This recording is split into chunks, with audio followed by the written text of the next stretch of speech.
You know that friend who has their entire financial life figured out? The one who maxes out their 401k, tracks every penny in a color-coded spreadsheet, and hasn't paid a single dollar in credit card interest since 2017? Yeah, that friend. Maybe that friend is you. And here's the thing nobody talks about. Sometimes being really, really good with money comes with a price tag that doesn't show up on any budget tracker. My name is Adam, and I spend way too much time thinking about money, behavioral psychology, and why some of the most financially responsible people I know are also some of the most quietly miserable. And honestly, that realization kind of messed me up for a while. Because we're told, basically from the moment we understand what money is, that financial discipline equals financial freedom. Save more, spend less, invest wisely, retire early. It's a beautiful equation, except when it's not.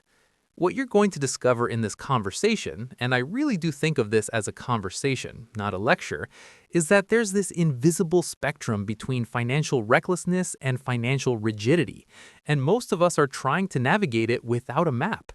You're going to see why the same habits that build wealth can also build walls, why the personality traits that make you excellent at saving can make you terrible at living. And maybe most importantly, you're going to learn how to recognize when your relationship with money has quietly shifted from healthy discipline to something that's, well, costing you more than you realize. Because here's what I've noticed. The people who are worse with money know they have a problem. They see the overdraft fees. They feel the anxiety. They know something needs to change. But the people who are too good with money, they often have no idea. They're winning the game by every measurable metric, and they can't figure out why it doesn't feel like winning. The optimization trap. Let me tell you about my friend Lewis. Lewis is, objectively speaking, incredible with money. He refinances his mortgage every time rates drop by a quarter point. He uses 17 different credit cards to maximize cash back on every possible spending category. He's got a side hustle that he funnels directly into index funds. The man is a personal finance subreddit come to life. And you know what Lewis told me last month? He said he can't remember the last time he bought something just because he wanted it. Not because he couldn't afford it. Lewis could absolutely afford it. But because somewhere along the way, every single purchase became a calculation. Is this the optimal use of these dollars? Could this money grow to more if I invested it instead? What's the opportunity cost? And honestly, when you frame life like that, the answer is almost always, don't buy the thing. This is what I call the optimization trap, and it's sneaky because it starts from a genuinely good place. You want to make smart decisions. You want to be responsible. You read about compound interest and suddenly you're acutely aware that the $15 you spend on lunch today could be worth $120 when you're 70, assuming a 7% annual return, which is, technically, true. Also kind of insane when you think about it. Here's the thing about optimization.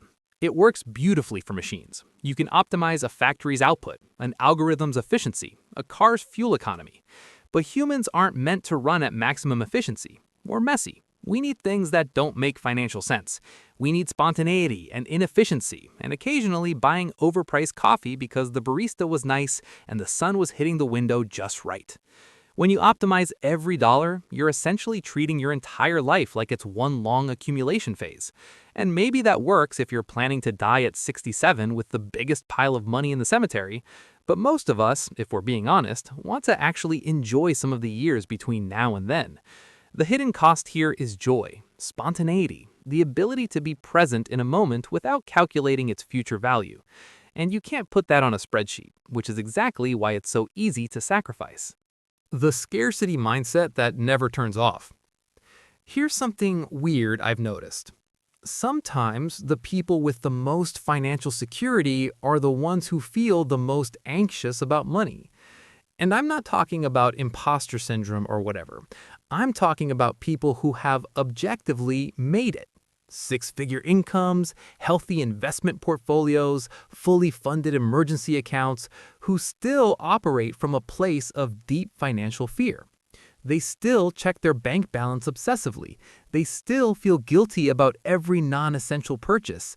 They still live like disaster is one bad decision away. This is the scarcity mindset. And the really insidious thing about it is that it's often what got them to financial stability in the first place. Maybe they grew up without money. Maybe they had a period of real financial struggle. Maybe they just watched their parents stress about bills and absorbed that anxiety like a sponge. Whatever the origin story, that hypervigilance served a purpose. It kept them safe. It motivated them to save, to hustle, to never take their foot off the gas. But here's the uncomfortable truth. Sometimes the thing that saves you also traps you. I have this theory that everyone has a number in their head, usually subconscious, where they'd finally feel safe. For some people, it's $10,000 in savings. For others, it's $100,000. For others still, it's $1 million or $10 million. And the tragic thing is, when people actually hit that number, the fear doesn't disappear. The goalpost just moves. Because the number was never really the point. The fear was always about something deeper. Lewis, yeah, him again, he's got like 8 months of expenses saved. His net worth increases by more than his annual salary every year just from investment growth. And he still panics when he has to replace a broken appliance. Because in his head, he's still the kid whose family couldn't afford an unexpected car repair. That version of Lewis is still running the show, making decisions, pulling the levers. The cost here is peace. It's the ability to actually internalize that you're okay, that you've done the work, you've built the safety net, and you can take a breath. But if you can't turn off the scarcity mindset, if every dollar saved feels like survival and every dollar spent feels like danger, then what was all that financial discipline even for? The relationship tax. Okay, this one's uncomfortable, but we need to talk about it. Being really disciplined with money can make you really difficult to be around. I know, that sounds harsh, but think about it. Think about the person who won't go out to dinner because restaurants are a waste of money, who makes their partner feel guilty about buying new clothes, who turns every vacation into a budget negotiation, who brings up retirement savings during birthday parties. Being good with money often means having strong opinions about how money should be used, and strong opinions, unless you're very careful, very easily become judgment. I've seen this play out in relationships, friendships, families. One person is trying to be financially responsible, and they genuinely believe they're helping when they point out that their friend's DoorDash habit is hemorrhaging money, or when they suggest that maybe their sister doesn't need to buy organic everything, or when they decline to split a nice Airbnb because they can just stay at a Motel 6 down the road. And sure, technically they're right. DoorDash is expensive. Organic food does cost more. That Airbnb is a splurge. But you know what else is expensive? Being the person everyone stops inviting to things because you've made it clear that their choices are stupid and your choices are superior. Here's the thing I've learned, the hard way. You cannot budget your way into other people's lives. You cannot optimize your way into meaningful experiences. And you absolutely cannot make everyone around you adopt your relationship with money just because yours is objectively correct. Sometimes the cost of being good with money is loneliness, or distance in relationships that matter, or missing out on experiences that your future self would happily pay double for if they could go back and be there. Lewis, and I promise this is the last Lewis story, Lewis almost didn't come to our friend group's bachelor party weekend because he'd calculated that his share of the house rental was inefficient. And we basically had to sit him down and say, dude, you're going to miss watching your friend get married because you don't want to spend $300 on a weekend you'll remember for the rest of your life? He came, by the way, and it was great. But the fact that it was even a debate tells you something about how deep this stuff runs. The identity problem. Here's a question that might make you uncomfortable. Who are you without your financial discipline? No, seriously. If you stripped away the budgeting and the tracking and the investing and the optimization, what's left? Because for a lot of people who are really good with money, being good with money has become their entire personality. They're the financially responsible one in their friend group, the person people come to for advice, the one who always has their shit together. And that identity is comfortable. It's safe. It's respectable. But it's also a box. What happens when you want to do something that doesn't fit the narrative? What happens when the financially responsible version of you wants to quit a stable job to try something risky, or take a year off to travel, or buy something expensive and impractical just because it brings you joy? For a lot of people, the answer is they don't, because it would require abandoning the identity they've built. And that identity has become part of how they understand themselves, how others see them, how they justify their choices. This is the identity trap, and it's one of the most subtle costs of being good with money. You become so invested in being the person who makes smart financial choices that you can't make the dumb ones, even when the dumb ones are actually the right call for where you are in life. I think about this with career decisions especially. I know so many people who stay in jobs they hate because leaving would be financially irresponsible. And maybe it would be. Maybe taking a pay cut to do something more meaningful would slow down their retirement timeline. But they're 34 years old, miserable 50 hours a week, and they're optimizing for a version of themselves that won't exist for 30 more years. The cost here is possibility. It's the life you don't live because it doesn't fit your spreadsheet. It's the version of yourself you never meet because they spend too much money, or take too many risks, or make choices that the responsible you would never approve of. The delayed life syndrome. There's this concept in personal finance called paying yourself first, which basically means prioritizing savings before discretionary spending. It's good advice. Solid advice. But I've watched it morph into something darker for a lot of people: living yourself last. The logic goes like this: sacrifice now, enjoy later. Max out your retirement accounts in your 30s so you can retire early. Drive a beater car in your 40s so you can drive a luxury car in your 60s. Skip vacations now so you can travel extensively when you're retired. And again, this isn't bad logic. Delayed gratification is a genuine virtue. But there's this assumption baked into all of it that's kind of terrifying when you actually examine it. The assumption that future you is more important than present you. That the life you'll live at 65 is more valuable than the life you're living right now. Which maybe it is. I don't know your situation. But I do know that every single person I've talked to who's over 60 says some version of the same thing. I wish I'd worried less and lived more. Nobody, and I mean nobody, gets to the end of their life and thinks, man, I'm so glad I skipped my friend's wedding to save $500. Or I'm really proud of myself for never taking that trip because it wasn't in the budget. The hidden cost of extreme financial discipline is often entire chapters of your life that you delay or skip entirely.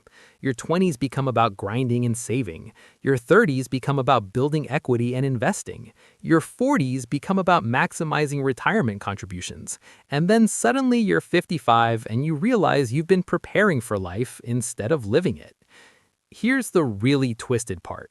Even when you get to retirement, if you spent 30 years training yourself to defer gratification and avoid unnecessary spending, do you think you're suddenly going to flip a switch and become someone who comfortably enjoys their money, or are you going to be the retiree with $1 million in the bank who still feels guilty about ordering appetizers? The control illusion. Being good with money creates this seductive feeling of control. You track your expenses, you watch your net worth grow, you make plans and watch them unfold exactly as predicted. It feels like you're in the driver's seat of your life. And in some ways, you are. Financial stability does give you options and security. But here's the uncomfortable truth. It also makes you really, really bad at dealing with uncertainty. Because life is not a budget. Life is messy and unpredictable and full of things you can't optimize your way through. Health problems, relationship issues, career upheaval, grief, joy, opportunities that don't fit your 5-year plan. I've noticed that people who are extremely disciplined with money often struggle enormously when circumstances change. When they lose a job and suddenly they can't hit their savings targets. When they have a kid and realize you can't budget your way into being a good parent. When someone they love gets sick and all their careful planning feels completely meaningless. The hidden cost here is resilience, adaptability, the ability to roll with chaos instead of trying to control it. Because if your entire sense of security is built on hitting financial targets and following plans, what happens when life inevitably refuses to cooperate? One more. Lewis had a minor health scare last year. Nothing serious, but it requires some tests and time off work. And you know what messed him up more than the actual health issue? The fact that his HSA optimization strategy didn't account for this specific scenario. He'd been so focused on minimizing healthcare costs that he'd created this incredibly efficient system that completely fell apart the moment something unexpected happened. The cost of always being in control is that you forget how to function when you're not. So, what do we do with all this? Here's where I'm supposed to give you the answer, right? The perfect balance, the exact amount of financial discipline that builds wealth without building walls, the formula that lets you be responsible without being rigid. But honestly, I don't think there is one universal answer, because the right relationship with money is deeply personal and constantly shifting based on where you are in life, what you value, what you've been through, and what you're trying to build. What I can tell you is this: being aware of these costs is the first step to avoiding them.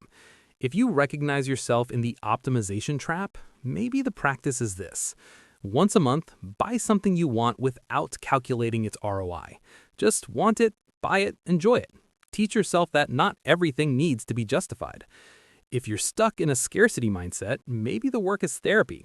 Or maybe it's literally writing down your current financial situation and asking yourself, objectively, am I safe?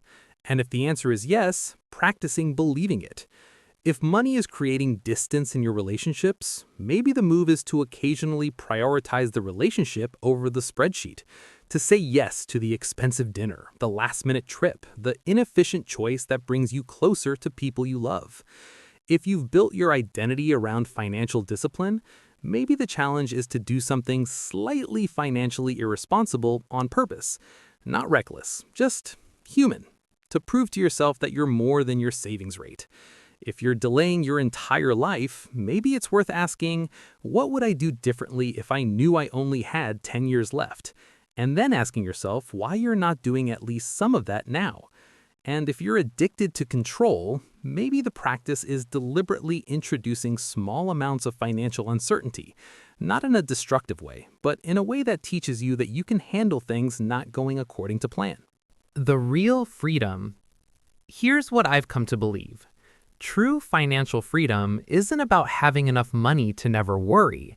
It's about having a healthy enough relationship with money that you can make choices based on what actually matters to you, not based on fear or rigidity or someone else's definition of responsibility.